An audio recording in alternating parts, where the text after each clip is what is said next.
It was the kind of place Ethan had always dreamed of. A quiet, peaceful neighborhood where the trees lined the streets and the air smelled fresh, untouched by the noise and stress of the outside world. The houses were picture-perfect, with lawns neatly trimmed and fences that didn't so much as have a splinter. Everyone waved as they passed by, and the occasional dog barked in the distance. Ethan thought he had found peace. He thought he had finally escaped the hustle, the chaos, and the unpredictability of city life. Little did he know, he had walked straight into a nightmare he could never have prepared for. His backyard, his sanctuary, was about to be invaded by someone who had no right to be there, no permission to enter, and no hesitation in making herself known. This wasn't some random stranger. It was Karen, a member of the Homeowners Association, and her mission wasn't to make the neighborhood better. It was to control it. Before we dive into the full story, I want to know where you're watching from. Drop a comment below and share your location. Also, hit that subscribe button because you won't want to miss how this story unfolds. Trust me. Now, back to the story. Ethan first noticed her on an ordinary afternoon. The sun was setting, painting the sky in hues of orange and pink. He was sitting in his living room, enjoying a cup of coffee, when something caught his eye through the window. It was her, clipboard in hand, walking briskly toward his backyard. At first, Ethan thought maybe she was a neighbor just passing by. But there was something about the way she carried herself, something purposeful, that made him pause. She wasn't just walking by. She was heading straight for his yard, like she had every right to be there. He didn't recognize her at first, but as she reached the edge of his property and stepped over the gate, it became clear she wasn't a random visitor. She was inspecting something. He watched, confused, as she circled his backyard. She checked the fence, looked closely at the plants, and scribbled notes on her clipboard. She wasn't just admiring the view. She was looking for something. After about 10 minutes, she turned, walked off the property, and disappeared. Ethan thought it was strange, but he didn't give it much thought. Maybe it was part of the HOA's routine. He would find out soon enough that he was wrong. The next day, she came back, and the day after that, and the day after that. Each time, Karen would arrive at different hours of the day. In the morning, in the afternoon, even late into the evening. And each time, she did the same thing. She'd walk onto his property, clipboard in hand, taking notes and inspecting his backyard.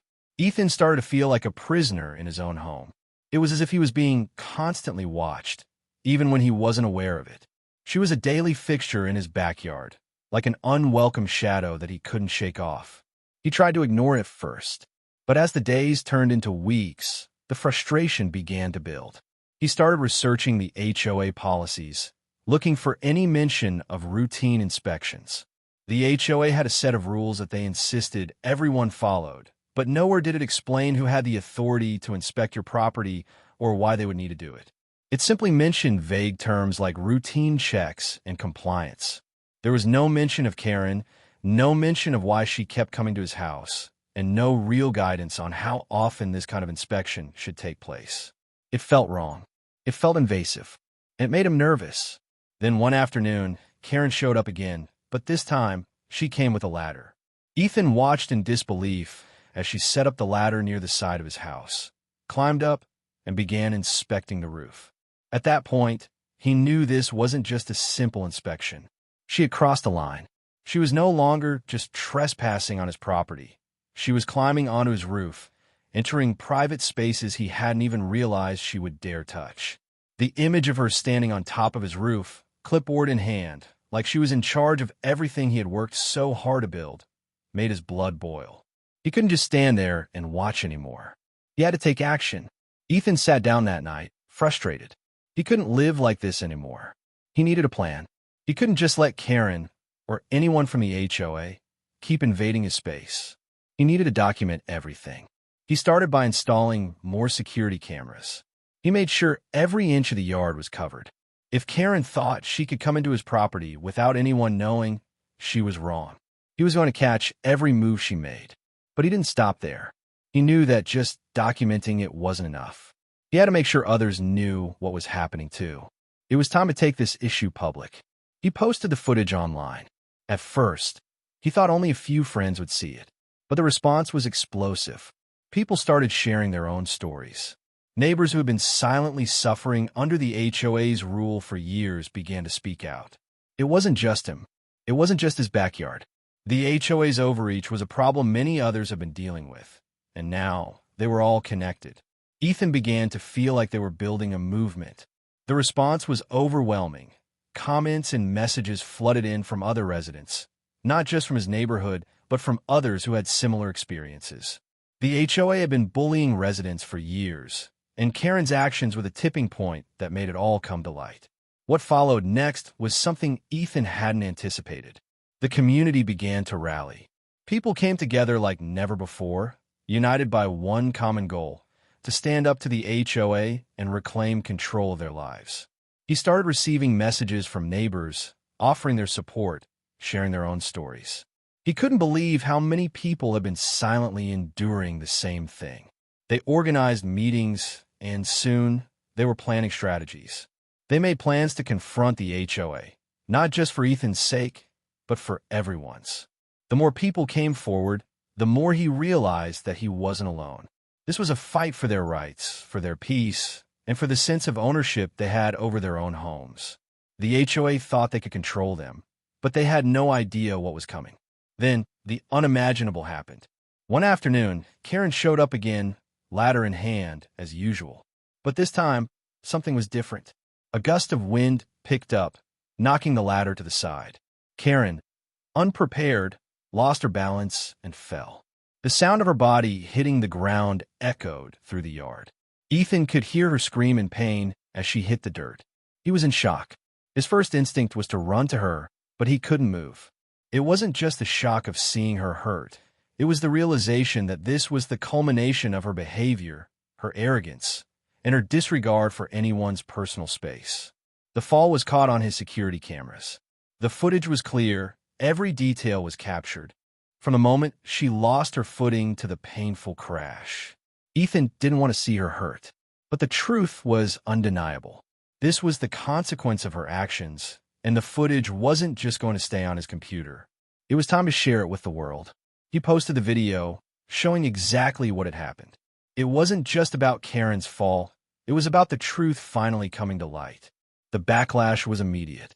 People were outraged. The video went viral, and suddenly, the power dynamics shifted. No longer was Karen the invincible HOA member. Now, she was the target of public scorn. The video was everywhere. It wasn't just about Karen getting hurt. It was about what she represented, the HOA's power, the control they thought they had over their lives. Karen's fall became a symbol. People didn't just feel sorry for her. They felt like it was a wake-up call. Her reputation was tarnished, and the HOA couldn't defend her. Public opinion had turned, and with it, Karen's position became untenable. The pressure mounted, and it was clear she had no choice but to leave the community. The story didn't end there.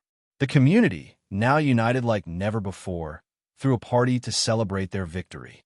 It wasn't just about Karen's departure. It was a celebration of the strength they had found in each other.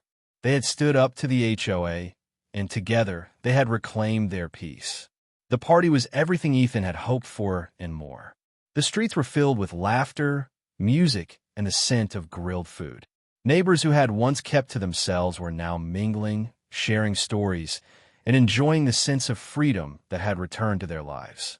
The unity that had formed over the past weeks was now palpable. The community had reclaimed what had been taken from them: their peace, their privacy, and their power. It wasn't just about Karen's departure anymore.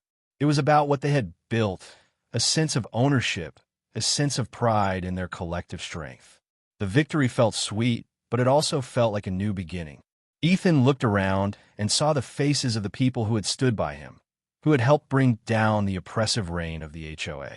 But the next day, after the party had ended and the neighborhood settled back into its routine, a feeling of unease crept back into Ethan's mind. The HOA had been humiliated by Karen's fall, but they weren't the type to back down easily. Ethan knew they would try to regain control, even if they had to do it in a more subtle way. And sure enough, the next morning, a letter arrived in his mailbox. It was from the HOA. The letter wasn't a direct threat, but the message was clear. They were watching. They were warning the residents to keep the peace and refrain from disturbing the order of the neighborhood. It wasn't a coincidence that the letter arrived the day after the party. The HOA was making it known they weren't done yet. But this time, things were different. Ethan wasn't alone anymore. He had the entire neighborhood behind him. The collective strength they had built was now their most powerful weapon. Ethan quickly called a meeting with the neighbors.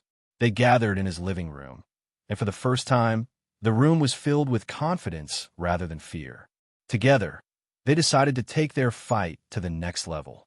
The HOA might have had money and power, but they had something far more valuable: unity. The neighbors formed a task force to monitor the HOA's every move. It documented every letter, every rule they tried to impose, every action they took. They made sure they knew their rights, armed with knowledge of local laws and regulations. No longer would they allow themselves to be bullied. They would hold the HOA accountable. Ethan had become the leader of this movement, even though he never set out to be. He was just a guy trying to protect his backyard, but now he was fighting for something much bigger.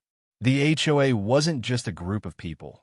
They were a symbol of everything that was wrong with the system: the greed, the control, and the disregard for the rights of individuals. As the months went by, Ethan and his neighbors became more organized. They gathered evidence, rallied more residents, and even started a campaign to inform the public about the HOA's overreach. They reached out to local media outlets, spreading their story far and wide. The community had become a force to be reckoned with. And then it happened. A hearing was scheduled.